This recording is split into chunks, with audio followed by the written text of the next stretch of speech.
Okey. Nak bercuti, tak payah beli toilet, tak payah beli beg. Untuk Iris ni, kita buat major service. Minyak oil biasa, pakai minyak Petronas 530 semi. Tension, tayar 4 biji, tayar botak. Tayar penting. Macam ni pun tayar dah botak. Okey, dah kurang dah tepi ni.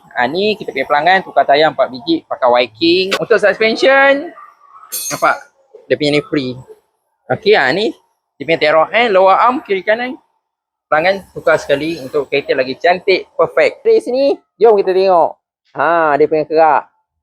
Ni nampak berkerak ni. Kita buat major service. Bukan setakat servis minyak oil, kita servis sekali dia punya keluar cover, nampak? Okey, sebelum teruk, ni servis dulu.